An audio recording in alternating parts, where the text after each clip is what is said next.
Hello students, myself Lakshmikant. आज हम chemistry in everyday life का जो रिएक्शंस होते हैं, जो रिवीजन होते हैं, वो डिस्कस करने वाले हैं। तो प्रिपरेशन ऑफ एस्पिरिन से हम स्टार्ट करते हैं। प्रिपरेशन ऑफ एस्पिरिन के 3-4 क्वेश्चन आ चुके हैं अभी तक बोर्ड में, 3 से 4 मार्क के ऊपर। तो सबसे पहले हमें ये लेना पड़ता है कि रिएक्टेंट्स में हमें 2 चीज़ें लेनी पड़ती हैं। पहले सैलिसिलिक एसिड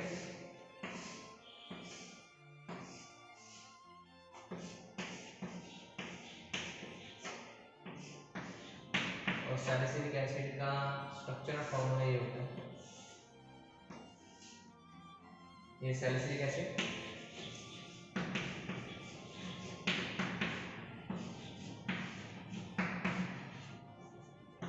और दूसरा जो रिएक्टेंट होता है वो है एसिटिक अनहाइड्राइड।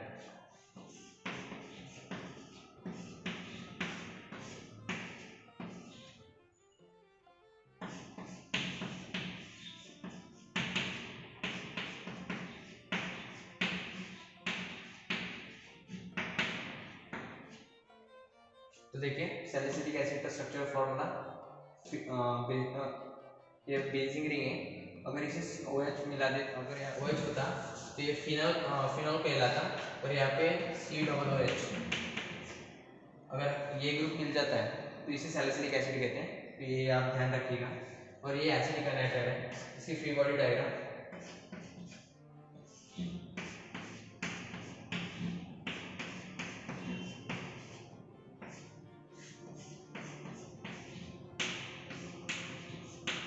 इस तरह के होते हैं। ये एसिडिक अनहाइड्राइड की फ्री बॉडी डायग्राम। तो जब इनकी रिएक्शन होती है तो सबसे इम्पोर्टेंट बात कौन सी होती है, तो वो है एंजाइम। क्योंकि ये रिएक्शन बहुत ही स्लो होती है। बिना एंजाइम की रिएक्शन लगभग बहुत ही ज़्यादा टाइम ले सकती है, 1 या 2 दिन। पर एंजाइम की वजह से 1000 गुना ये तेज़ हो जाती है, जिसकी रिएक्शन की बहुत ही कम से कम मिनट में या फिर 1 या 2 मिनट में रिएक्शन हो जाती है। तो ये इसे कॉन्सनट्रेटेड H2SO4 में मिला जाता है, कॉन्सनट्रेटेड H2SO4। और जब अगर हम इस रिएक्शन कॉन्सनट्रेटेड H2SO4 में मिला है तो हमें एस्पिरिन मिलता है।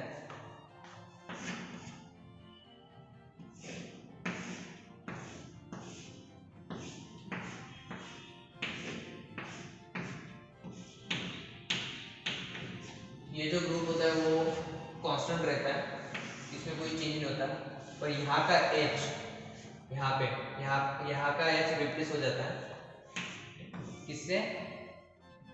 COCH3। जो COCH3 ग्रुप होता है वो इस H को रिप्लेस कर देते हैं इन प्रेजेंस ऑफ कॉन्सनट्रेटेड H2SO4। और दूसरा जो हमें प्रोडक्ट मिलता है ये है एस्पिरिन। और जो दूसरा प्रोडक्ट मिलता है और ये H इससे मिल जाता है, तो दूसरा प्रोडक्ट होता है CH3 COO और H। इसे कहते हैं हम एसिटिक एसिड।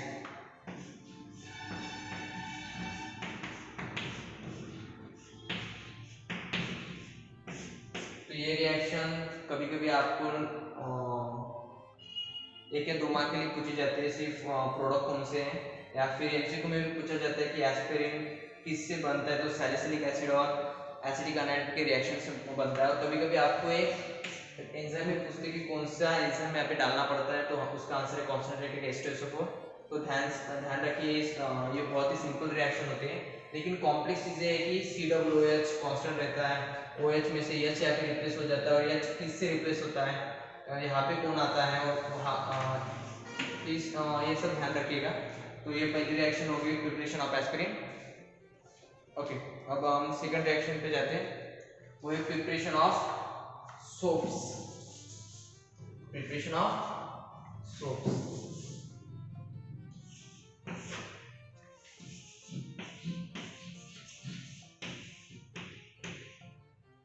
तो ये नोट कर दीजिए और मैं अब आगे की रिएक्शन लेता हूँ। सबसे इम्पोर्टेंट अगर एक रिवीजन हो जाती है, salicylic acid, preparation of aspirin, salicylic acid लेना पड़ता है, बेंजीन ग्रीन, यहाँ पे OH, यहाँ पे COOH, इसकी reaction CH3CO twice O acetic anhydride से, ये इसकी free body diagram, CH3 C double bond O dash O dash C double bond O dash CH3, ये एसिटिक अनहाइड्रेट, और इसकी रिएक्शन होती है in presence of phosphorated ester 4, जो enzyme जो मोस्ट इंपॉर्टेंट होता है।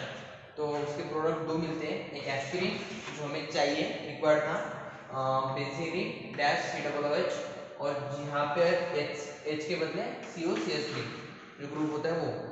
तो हमें दो चीज़ें मिल चुकी हैं, एस्पिरिन और ये दूसरा acetic acid CH3COOH।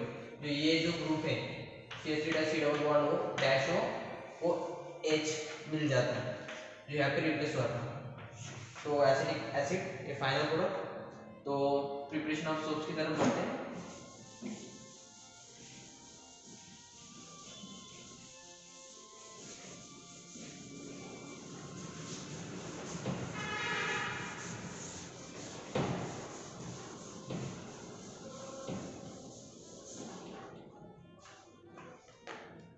Preparation of soaps, तो सोप फैट ऑयल से मिलता है, तो सबसे पहले हमें फैट ऑयल का स्ट्रक्चरल फॉर्मूला लिखना पड़ेगा। रिएक्टर होते हैं फैट ऑयल, इसका मॉलिक्यूलर फॉर्मूला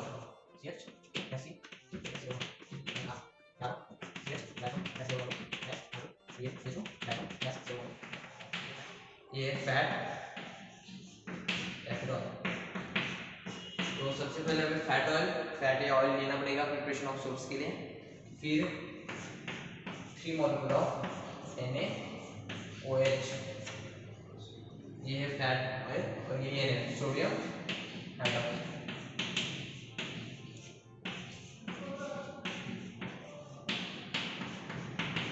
और 3 मॉलिक्यूल लेने पड़ते हैं, ये याद रखना। यहाँ पे हम 3 चेन ले रहे हैं फैट ऑयल के, तो हमें 3 मॉलिक्यूल लेने पड़ेंगे।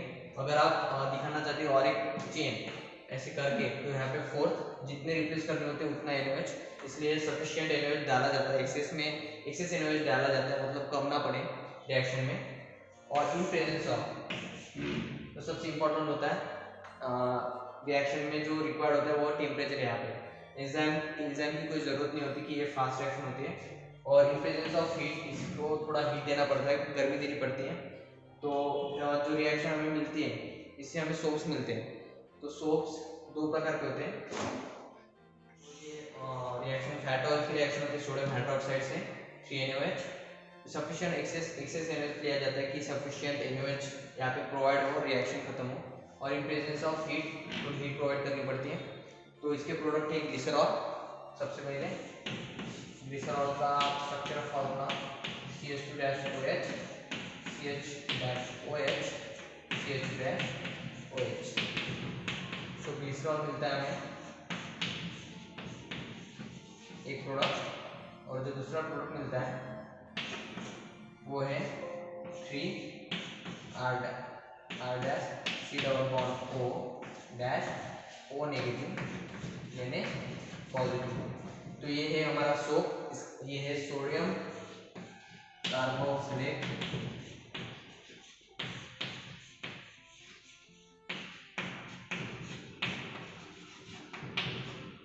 Of fatty acids.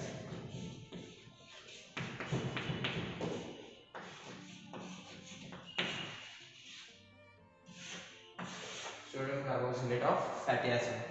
तो R ये एक फंक्शनल ग्रुप है जो यहाँ पे फैट ऑयल में रहता है। वो कई अलग अलग टाइप्स के होते हैं, और R कॉमन रहता है, R यहाँ पे कॉमन नहीं रहता। C double bond O dash O negative positive common रहता है। सोडियम कार्बोक्सिलेट ये जो है ये C डबल बॉन्ड O एक कार्बोक्सिलिक जिसे कहते हैं कार्बोक्सिलिक ग्रुप है, और ये पॉजिटिव यहाँ पे मिल चुका है, इसलिए जो COOH का H होता है वो यहाँ पे रिप्लेस कर चुका है ये इसमें sodium carboxylate of fatty acid. तो ग्लिसरॉल मिल चुका है एक प्रोडक्ट, और एक प्रोडक्ट मिल चुका है sodium carboxylate of fatty acid. ये होती है रिएक्शन प्रिपरेशन ऑफ सोप्स की केमिस्ट्री इन एवरीडे लाइफ के जो चैप्टर है उसकी एक रिएक्शन है। ये 3 या 4 मार्क्स के लिए आते हैं, तो अच्छे से प्रिपेयर कीजिए। एंजाइम याद रखिए, एंजाइम यानी कि जो रिक्वायर्ड होता है यहाँ पे हीट रिक्वायर्ड होती है सोडियम हाइड्रोक्साइड, और यहाँ पे 3, अगर आपने 2 रिप्रेजेंट किए हैं यहाँ पे तो यहाँ पे 2 लिखी है, अगर आपने 4 रिप्रेजेंट किए तो यहाँ पे 4 लिखी है। जितने साइकिल्स होती है फैट ऑयल में, ये जो साइकिल, ये जो चेन होती है, इतने आप मॉलिक्यूल लेने पड़ते हैं। तो इसलिए मैं बार बार कहता हूँ कि जितने सब एक्सेस एनर्जी डाला जाता है, जिससे ये जो रिक्वायर्ड होती है उससे कई ज़्यादा डाला जाता है, जिसकी वजह से कोई रिएक्शन रुके नहीं और सारा फैट ऑयल यहाँ पे सोप में कन्वर्ट हो जाए, sodium carboxylate of fatty acid. तो ये दूसरी रिएक्शन यहाँ पे हो चुकी है, प्रिपरेशन ऑफ सोप। तो स्टूडेंट्स, अब तक हमने केमिस्ट्री इन एवरीडे लाइफ के चैप्टर डिस्कस कर रहे थे। तो अब तक हमने 2 रिएक्शंस कंप्लीट कर लिए, प्रिपरेशन ऑफ सोप्स और प्रिपरेशन ऑफ एस्पिरिन। अब हम जो स्ट्रक्चर डिस्कस करने वाले हैं, वो स्ट्रक्चर 2 या 3 मार्क के लिए एग्जाम में पूछे जाते हैं और बहुत ही ज़्यादा इंपॉर्टेंस होते हैं, लेकिन हम स्ट्रक्चर को याद नहीं रख पाते या फिर वो डिफिकल्ट होता है याद रखने, इसलिए हम स्किप कर देते हैं और वही पूछे जाते हैं। इसके साथ ही सीईटी और जेईई जैसे एग्जाम में भी ये पूछे जाते हैं, और एमसीक्यूज जो 4 मार्क के लिए 2 मार्क के लिए पूछे जाते हैं और बहुत इंपॉर्टेंट होते हैं, और एज ए नॉलेज वो बहुत ज़्यादा इंपॉर्टेंट होते हैं। कई रिएक्शंस वो और ऐसे केमिकल्स है जो हमें डेली लाइफ में यूज़ करना पड़ता है। तो सबसे पहले हम डिस्कस करने वाले इक्वेनिक।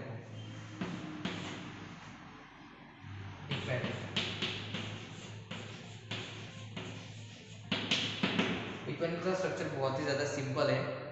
सबसे बीच में सी होता है, कार्बन कंपाउंड होता है, और इसके चारों तरफ CH3 CH2 CH3 CH2 ये कंपाउंड्स होते हैं। यहाँ पे CH2 CH2 क्योंकि यहाँ पे एक्सटेंड होता है ये स्ट्रक्चर, और इसके ऊपर CH3 इसके ऊपर CH3 जो इसका स्टेबल करने के लिए। तो यहाँ पे C, यहाँ पे O होता है और यहाँ पे O होता है, दोनों तरफ से ऑक्सीजन। फिर यहाँ पे C डबल बॉन्ड O, फिर यहाँ पे C डबल बॉन्ड O, और लास्ट में यहाँ पे होता है NH2, यहाँ पे NH2। तो हमने स्ट्रक्चर देख लिया है इक्वेनिक का। ये इक्वेनिक बहुत ही सिंपल स्ट्रक्चर है। सबसे पहले हमें सी लेना पड़ता है, उसकी वैलेंसी मतलब उसकी वैलेंसी सेटिस्फाई करने के लिए हमें 4 जो कंपाउंड है वो CH3 CH3 CH2 CH2 क्योंकि 2 CH2 इसलिए लेने पड़ते हैं कि एक्सटेंड होती है स्ट्रक्चर। यहाँ पे ऑक्सीजन, यहाँ पे ऑक्सीजन, यहाँ पे C डबल बॉन्ड हो, कीटोनिक ग्रुप, ये कीटोनिक ग्रुप है।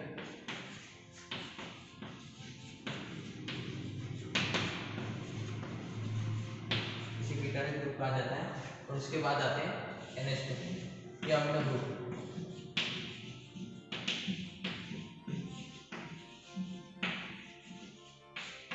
तो इक्वेनिक का स्ट्रक्चर जो है वो 2 से 3 मार्क्स के लिए पूछा जाता है, या फिर आपको एमसीक्यू में पूछा जाएगा कि यहाँ पे ये गायब कर देंगे ये 2 स्ट्रक्चर, यहाँ पे ये 2 गायब कर देंगे कि यहाँ पे ब्लैंक करेंगे कि यहाँ पे कौन सा स्ट्रक्चर यहाँ पे होना चाहिए। ऑप्शंस हो गए O and C double bond O, दूसरा होगा C डबल बॉन्ड O, तीसरा होगा C डबल O यानी कि C double bond O dash, और C डबल बॉन्ड O। तो इस तरह से आपको ऑप्शन दे सकते हो, उसमें आपको पता करना होगा कौन सा यहाँ पे होगा। तो यहाँ पे सिंपल आंसर है O, C double bond O, एक ऑक्सीजन और एक कीटोनिक ग्रुप। तो इस तरह से ये रिएक्शन, ये जो स्ट्रक्चर होता है इक्वेनिक का हमने डिस्कस कर लिया, इंपॉर्टेंट होता है, नोट कर लीजिए। तो अब हम दूसरा स्ट्रक्चर देखने वाले हैं। तो स्टूडेंट्स, अब तक हमने इक्वेनिक का स्ट्रक्चर डिस्कस कर लिया, अब हम सेकंड स्ट्रक्चर पे जाते हैं, और सेकंड स्ट्रक्चर है सैकरीन का। तो सैकरीन का मॉलिक्यूलर फार्मूला है C7H5SNO3।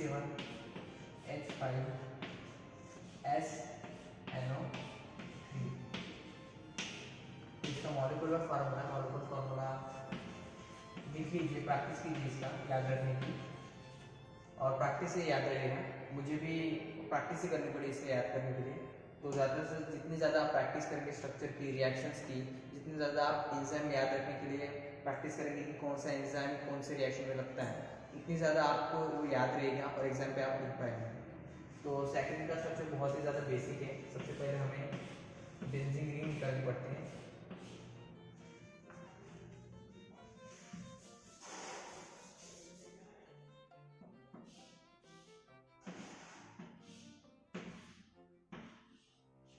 और बेंजीन रिंग के पास यहाँ पे C double bond O ketonic group, फिर उसके बाद NH, यहाँ पे S, यहाँ पे double bond O, double bond O। ये SO2 ग्रुप, सल्फर ग्रुप कहते हैं इसे, SO2 ग्रुप, सल्फर ग्रुप।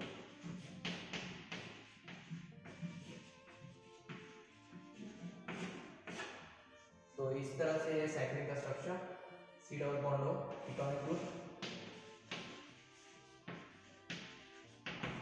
यहाँ पे NH अमाइन ग्रुप, इसे अम्ल ग्रुप कहते हैं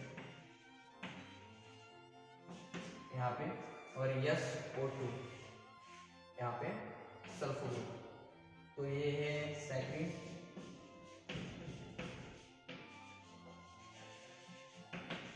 इसका मॉलिक्यूलर फार्मूला C7H5SNO3 याद रखिए। और इसका मॉलिक्यूलर फार्मूला भी पूछा जाता है एग्जाम पे, इसका मॉलिक्यूलर फार्मूला क्या है और इसका स्ट्रक्चर क्या है, ये भी पूछा जाता है 2 या 3 मार्क्स के लिए।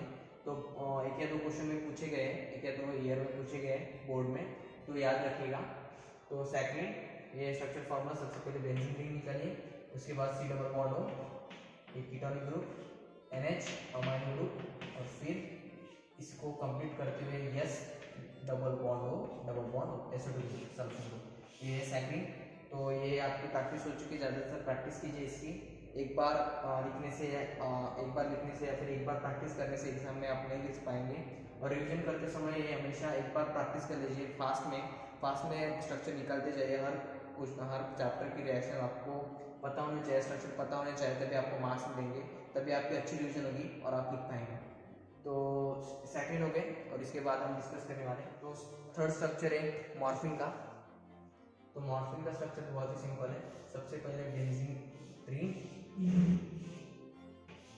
निकाल लीजिए, उसके बाद एक और बेंजीन रिंग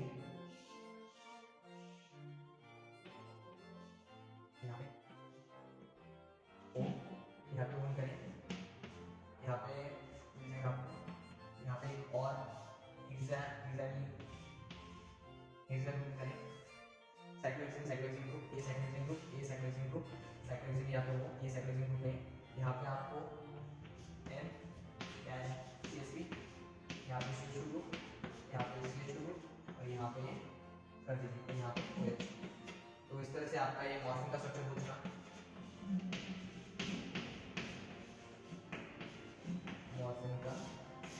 मॉर्फिन का स्ट्रक्चर पूछा जाता है एग्जाम में 2 या 3 मार्क्स के लिए। तो अच्छे से आपको सबसे पहले बहुत ही सिंपल स्ट्रक्चर है, ज़्यादा कोई कॉम्प्लेक्स नहीं है।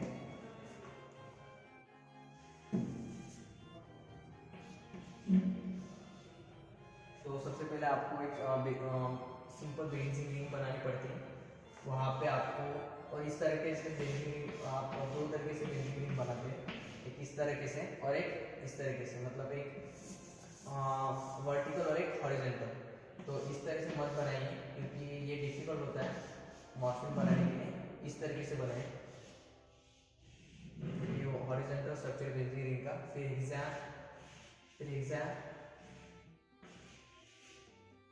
साइक्लोहेक्सेन, फिर एक और साइक्लोहेक्सेन इसके यहाँ पे,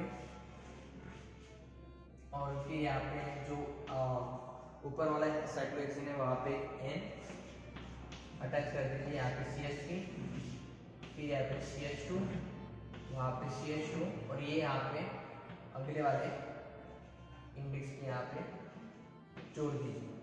तो इस तरीके से यहाँ पे हो गया। और यहाँ पे बस एक सिंपल बात याद रखनी पड़ती है कि यहाँ पे ऑक्सीजन है मॉर्फिन का। बहुत सारे लोग यहाँ पे भी साइक्लोहेक्सेन बना देते हैं इस तरह से, जो गलत है। यहाँ पे डायरेक्ट O यहाँ पे अटैच होता है, तो ये याद रखें। और यहाँ पे OH ये भी लगाना भूल देते हैं लोग, जिसकी वजह से मार्क्स कट जाते हैं और स्ट्रक्चर रॉन्ग हो जाता है। तो सबसे पहले याद रखिए हॉरिजॉन्टल बेंजीन, फिर साइक्लोहेक्सेन, फिर एक और साइक्लोहेक्सेन यहाँ पे OH वहाँ पे वैसे अटैच कर दीजिए, यहाँ पे N, यहाँ पे CH3, यहाँ पे CH2 और यहाँ पे मॉर्फिन कंप्लीट। तो इस तरह का स्ट्रक्चर होता है मॉर्फिन का, याद रखिए। और कॉम्प्लेक्स है, लेकिन आप अगर प्रैक्टिस करेंगे हर रोज तो ये बहुत ही आसान हो जाएगा। तो चलिए बढ़ते हैं चौथे स्ट्रक्चर के ऊपर। तो फोर्थ स्ट्रक्चर है, डेली लाइफ में आपने पेनिसिलिन बहुत बार सुना होगा। तो पेनिसिलिन का स्ट्रक्चर बहुत ज़्यादा कॉम्प्लेक्स है, ये मैं मानता हूँ, पर बहुत ही अच्छी टेक्निक है इसे याद रखने की। सबसे पहले R लीजिए, एक फंक्शनल ग्रुप, उसके बाद C डबल बॉन्ड O, उसके बाद NH नाइट्रो ग्रुप, NH यहाँ पे, ये देखिए एक यहाँ पे फिर से स्क्वायर बना लीजिए, यहाँ पे N लगाना मत भूलिए। और अगर आपने स्क्वायर बना लिया यहाँ पे इस इंडेक्स पे N रखिए, यहाँ पे S, यहाँ पे कंप्लीट कर दीजिए ये स्क्वायर। अब आपको समझ में आ चुका है R dash C double bond dash NH, यहाँ पे H, यहाँ पे H लगाइए, यहाँ पे C डबल OH, यहाँ पे CH3, यहाँ पे CH3 और यहाँ पे डबल बॉन्ड O। तो बहुत ही सिंपल है, बस आपको क्या याद रखना है, यहाँ पे R dash R C double bond O, ये है कीटोनिक ग्रुप,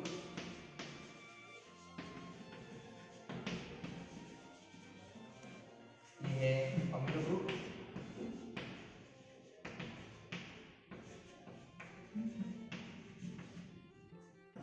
ये है स्क्वायर, मतलब एक रिंग है कार्बन की, जो यहाँ पे N, यहाँ पे N रिप्रेजेंट करना। अच्छा, तो यहाँ पे N रिप्रेजेंट करना जरूरी है, अगर ये ना रिप्रेजेंट करे तो ये पेनिसिलिन नहीं है।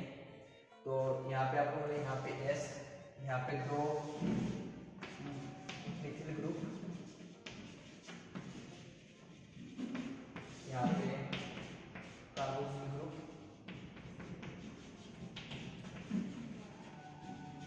यहाँ पे नाइट्रोजन N, यहाँ पे नाइट्रोजन। तो इस तरह से होता है पेनिसिलिन का स्ट्रक्चर।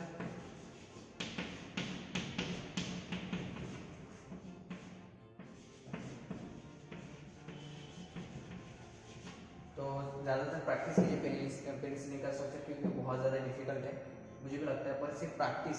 आप में डिफिकल्ट इसलिए बोल रहा हूँ कि प्रैक्टिस मेक्स मैन परफेक्ट। जितनी ज़्यादा आप प्रैक्टिस करेंगे उतनी ज़्यादा आपको याद रहेगा। तो सबसे पहले आपको R लेना है, फिर C double bond O ketonic group, उसके बाद अमीनो ग्रुप लेना है, फिर एक स्क्वायर कार्बन की चेन बनानी है, जहाँ का एक अपोजिट इंडेक्स, यहाँ पर जब आप लगाते हो उसका अपोजिट इंडेक्स N होगा, नाइट्रोजन। फिर यहाँ पे कंप्लीट कर दीजिए, यहाँ पे ऑक्सीजन अटैच होता है डबल बॉन्ड, क्योंकि देखिए C की जो होती है कि वैलेंसी सेटिस्फाई होने के लिए 4 कार्बन जरूर, 4 बॉन्ड जरूर होते हैं, एक यहाँ पे बना, एक यहाँ पे और 2 यहाँ पे ऑक्सीजन के साथ। तो C की वैलेंसी सेटिस्फाई हो चुकी, यहाँ पे C, यहाँ के एक बना, यहाँ से एक बना, यहाँ से एक बना और ये से एक बना, यहाँ पे C की सेटिस्फाई हो चुकी, वैसे यहाँ पे वैसे एक S से आया, H एक यहाँ से और एक यहाँ से। तो C की भी वैलेंसी यहाँ पे N की वैलेंसी होती है 3, तो एक यहाँ पे, एक यहाँ पे और एक यहाँ पे। तो इस तरह से हर एक एलिमेंट की वैलेंसी सेटिस्फाई करनी पड़ती है, तभी ये पूरा पेनिसिलिन का स्ट्रक्चर स्टेबल होता है, स्टेबल स्ट्रक्चर। तो पेनिसिलिन की स्ट्रक्चर को हमने डिस्कस कर लिया, इसके बाद हम फिफ्थ देखेंगे। तो फिफ्थ स्ट्रक्चर है butylated hydroxychlorine, short form, full form है ब्यूटिलेटेड हाइड्रोक्सीक्लोरीन।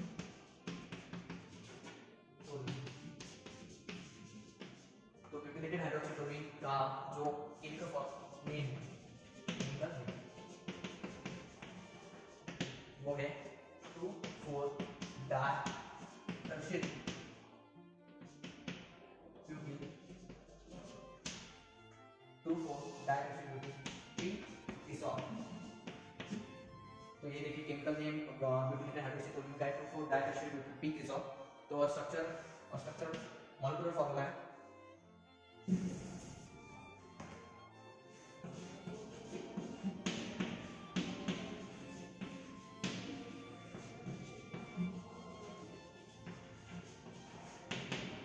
C15H24O। यहाँ पे कार्बन के 15 एटम इन्वॉल्व होते हैं, हाइड्रोजन के 24 और ऑक्सीजन के सिर्फ एक। तो अब हम स्ट्रक्चरल फॉर्मूला देखेंगे इसका।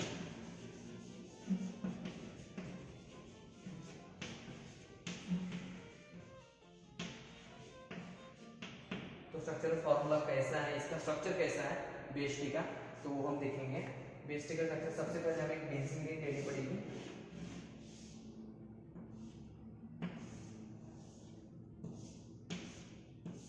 तो बेंजीन रिंग हमने निकाल दी।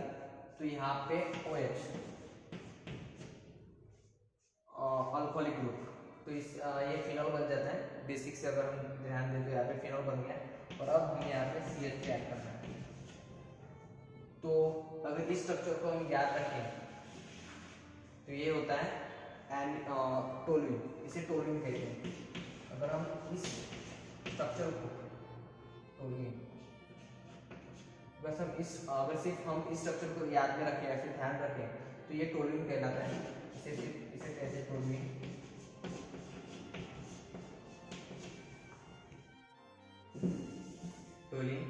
पर अगर हम ब्यूटिलेटेड हाइड्रोक्सी टोल्यूइन मतलब ब्यूटिलेटेड हाइड्रोक्सिल टोल्यूइन मतलब BHT बनाना है, यहाँ पे देखिए ये क्या करें 2,4 डाइटर्शियल ब्यूटीन।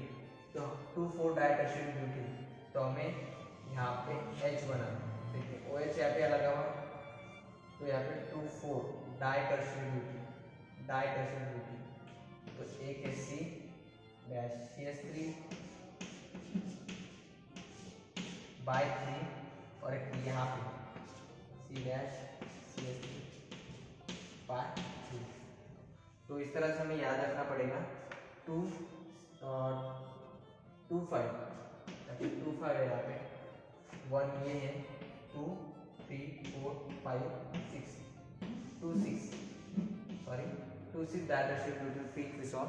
से 2,6 डाइटर्शियल ब्यूटिल पी क्रिसॉल कहते हैं क्योंकि OH इसे एक सबसे पहले हमें यहाँ से शुरुआत करनी पड़ती है क्योंकि सबसे स्ट्रॉन्ग लिगैंड है वो OH है। हम इससे शुरुआत करेंगे 1, 2, 3, 4, 5, 6। तो ये 6 है टर्शियरी ब्यूटिल। देखिए टर्शियरी ब्यूटिल का स्ट्रक्चर इस तरह से होता है।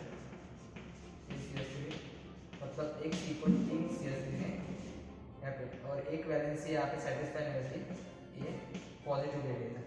मतलब एक इलेक्ट्रॉन कम है यहाँ पे, एक इलेक्ट्रॉन यहाँ पे ज़्यादा है, तो ये नेगेटिव ले लेता है। नेगेटिव क्योंकि एक इलेक्ट्रॉन अभी भी बाकी है अपनी वैलेंसी सेटिस्फाई करने के लिए, तो ये बन गया नेगेटिव। तो ये हो गया एनियन टर्शियरी ब्यूटिल।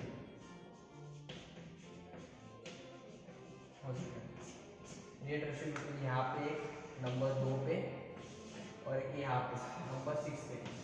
तो टर्शियरी ब्यूटिल पी क्रिसॉल। तो इस तरह से होता है BHT का स्ट्रक्चर ब्यूटिलेटेड हाइड्रोक्सी टोल्यूइन। तो कौन सी गलती मैंने की है देखिए, 2,6 डाइटर्शियल ब्यूटिल पी क्रिसॉल से 2,4 डाइटर्शियल ब्यूटिल मैंने किया। तो मतलब हमें किस पोजीशन पे यहाँ पे वो है ये भी देखना पड़ता है हर स्ट्रक्चर पे कि वो कौन से पोजीशन पे है। यहाँ पे OH है पहले पोजीशन पे। यहाँ से अगर आप ये पूछेंगे कि यहाँ से क्यों काउंट नहीं हो रहा CH3 से, क्योंकि OH एक स्ट्रॉन्ग लिगैंड है CH3 से, तो इन सब इन चारों में से सबसे स्ट्रॉन्ग ये है, तो यहाँ से काउंट होगा। हम यहाँ से भी काउंट करें तो वही होता है 2,6 डाइटर्शियल ब्यूटिल पी क्रिसॉल। यहाँ से भी अगर हम काउंट करें तो वही मिलेगा 2,6 डाइटर्शियल पी क्रिसॉल। सो यहाँ पे आप कैसे भी आप अगर काउंट करेंगे तो वही आपको रिजल्ट दिखेगा। तो अगर आप इन CH3 ये 2 को आप छुपा देंगे तो टोल्यूइन बनता है। अगर हम ये 2 को दिखा दें तो ब्यूटिलेटेड हाइड्रोक्सी टोल्यूइन बनता है। तो हमें हर स्ट्रक्चर को याद रखना है। अगर इन तीनों को अगर हम छुपा देते हैं ये फिनॉल बनता है। तो अगर हम यहाँ पे ये सब नहीं दिखा किसी और इसमें अगर CH2 ऐड करें तो टोल्यूइन बन जाता है। तो ज़्यादा कुछ डिफिकल्ट नहीं है, ब्यूटिलेटेड हाइड्रोक्सी टोल्यूइन, बस इसका मॉलिक्यूलर फार्मूला याद रखें C15H24O11। अगर हम काउंट करेंगे कार्बन कितने यूज करेंगे, एक कार्बन यहाँ पे, ये 6 कार्बन बेंजीन रिंग के, 7 यहाँ पे 3 10, फिर यहाँ पे 10 11, यहाँ पे 3 11 12 12 के बाद 3, तो C15H24O11। तो ये हम काउंट करेंगे 1 2 3 3 9 3 3 9। हम लास्ट डिस्कस करने वाले हैं स्ट्रक्चर, ये हो गया BHT ब्यूटिलेटेड हाइड्रोक्सी टोल्यूइन।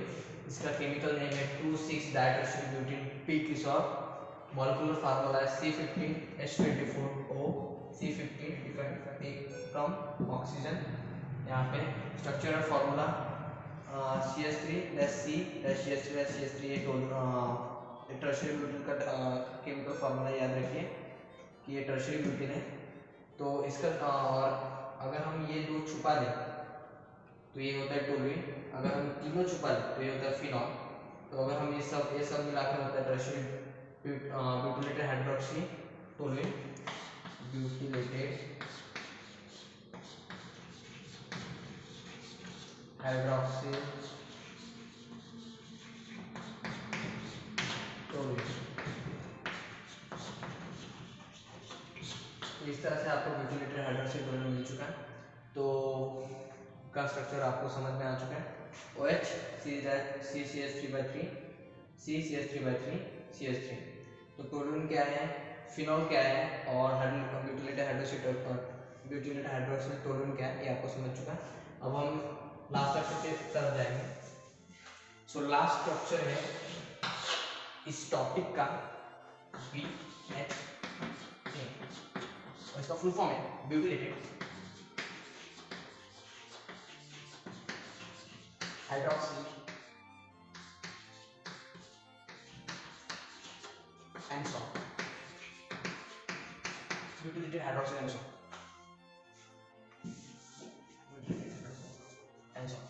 तो BHA ब्यूटिलेटेड हाइड्रोक्सी एंसॉल, इसका हम सबसे पहले केमिकल नेम देखेंगे। इसका केमिकल नेम क्या है, केमिकल नेम, इसका केमिकल नेम है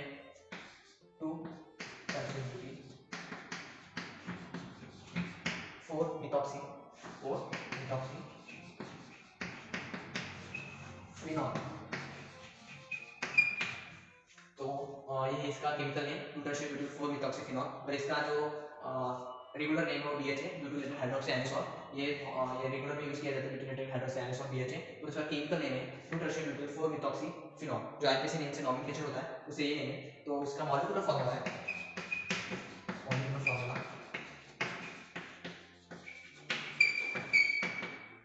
CN1H16 2 ऑक्सीजन। तो इसका ये मतलब होता है कि 11 कार्बन एटम है, 16 हाइड्रोजन एटम और 2 ऑक्सीजन एटम। तो सबसे पहले हम यहाँ पे देखेंगे कि इसका स्ट्रक्चर, अब हम स्ट्रक्चर फार्मूला देखेंगे। और सबसे पहले हमें फिनॉल क्या होता है, बेंजीन रिंग। सबसे पहले बेंजीन रिंग बना लिया हमने। यहाँ पे ये अल्कीन मतलब जो डबल बॉन्ड होता है वो हमने दे दिया। तो सबसे पहले अब फिनॉल देख रहे हैं। फिनॉल के लिए हमें OH कहीं पे भी रख सकते हैं आप, यहाँ पे भी OH निकाल सकते हैं, यहाँ पे भी OH निकाल सकते हैं, यहाँ पे, पर हम यहाँ पे स्टैंडर्ड से OH यहाँ पे निकालते हैं, मतलब समझने में आसान है इसलिए। और इसके बाद हम देखेंगे कि 2-tertiary ब्यूटीन, मतलब अब सबसे 2-tertiary ब्यूटीन। तो OH यहाँ पे हमने फिनॉल बना लिया, ये फिनॉल। सबसे पहले हम फिनॉल लिखते हैं, फिनॉल, ये नाम हम सबसे पहले लिख लिया। अब है 2-tertiary ब्यूटीन, मतलब सेकंड पोजीशन पे। फर्स्ट यहाँ पे आप सेकंड थर्ड फोर्थ फिफ्थ, या फिर यहाँ से भी आप सेकंड थर्ड फोर्थ फिफ्थ, यहाँ पे हम यहाँ पे देते हैं second, third carbon, fourth carbon, fifth carbon और सिक्स्थ कार्बन। तो यहाँ पे सेकंड पोजीशन पे गया टर्शियरी ब्यूटीन, और टर्शियरी ब्यूटीन का स्ट्रक्चर जो होता है वो इस तरह से होता है। टर्शियरी ब्यूटीन,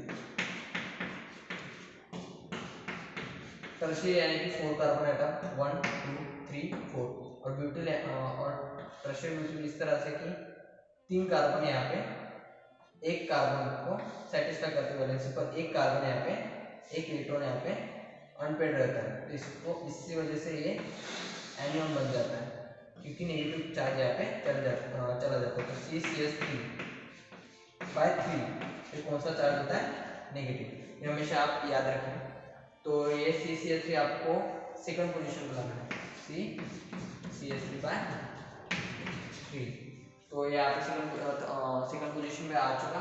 और अब आपको 4 मिथॉक्सी, मतलब कितने पोजीशन पे? 4 मिथॉक्सी मतलब OCO-CH3, ये मिथॉक्सी, ये ग्रुप CH3।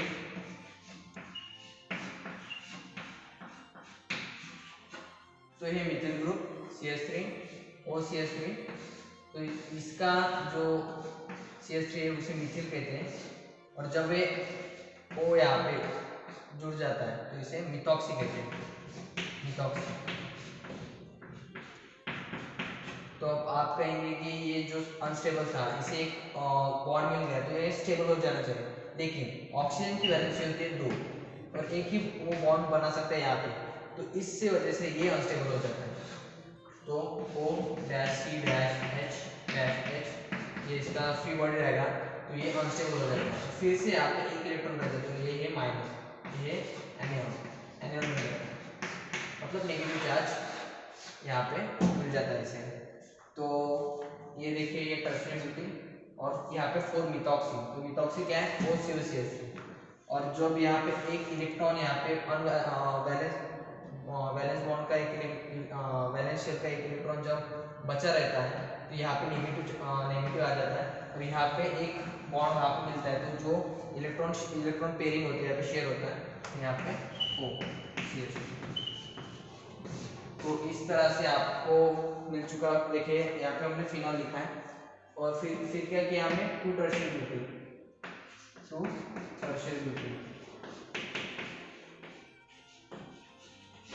और 4 पोजीशन पे मिथॉक्सी, 4 मिथॉक्सी, और यहाँ पे लास्टली फिनॉल। तो आपको ये समझ में आ चुका है कि स्ट्रक्चर और BHA का स्ट्रक्चर कैसे निकालते हैं, ब्यूटिलेटेड हाइड्रोक्सी एनोसोन। तो उसका केमिकल एंड सबसे पहले याद रखना है 2 टर्शियरी ब्यूटिल 4 मिथॉक्सी फिनॉल। तो सबसे पहले हमें फिनॉल निकालना है, हम इतना ही निकालेंगे फिनॉल, मतलब सबसे पहले बेंजीन रिंग, उसके बाद OH। फिर सेकंड पोजीशन पे क्या है? Tertiary butyl. आप यहाँ से भी निकाल सकते हैं, इसे भी पोजीशन दे सकते हैं सबसे पहले, पर हम अगर 1 2 3 4 अब हमने इस तरह से अगर मैनुअली कर लिया तो सेकंड पोजीशन ये भी आती है, ये भी आती है, और हमने इस यहाँ पे टर्शियरी ब्यूटिल निकाला CCS3/3। और 4th पोजीशन पे मिथॉक्सी, तो हमने मिथिल CH3 होता है यहाँ पे, तो ये मिथिल ग्रुप हो जाता, और मिथॉक्सी इसलिए CH3O, ये स्टेबल हो जाता है CH3 एक बॉन्ड से, पर O नेगेटिव यहाँ पे एक बैलेंस रह जाता है, तो ये अनस्टेबल हो जाता है पूरा कंपाउंड, यहाँ पे नेगेटिव चार्ज आता है जो यहाँ पे आके सेटिस्फाई होता है। तो इस तरह से BHA का स्ट्रक्चर है। हमने टर्शियरी ब्यूटिल मिथॉक्सी के बारे में जाना, इसके बारे में डिस्कस किया कि ये अनस्टेबल होता है, यहाँ पे जाके वो स्टेबल बन जाता है। तो इस तरह से हमने केमिस्ट्री न्यूक्लियोटाइड लाइफ टॉपिक के सारे रिएक्शंस और सारे जो इंपॉर्टेंट स्ट्रक्चर है वो डिस्कस कर लिया। तो होप आपको कोई क्वेरी अभी बची नहीं होगी, क्योंकि मैंने हर एक बात बहुत छोटी से छोटी बात जो मैंने अच्छे से एक्सप्लेन की है। अगर इसमें भी अगर आपको कुछ समझ नहीं आ रहा तो प्लीज़ आप कमेंट कर दीजिए, मैं आपको एक स्पेशल वीडियो में वो बात बता दूंगा कि कौन सी क्वेरी आपकी अनसॉल्व है वो मैं सॉल्व कर दूंगा। So thank you.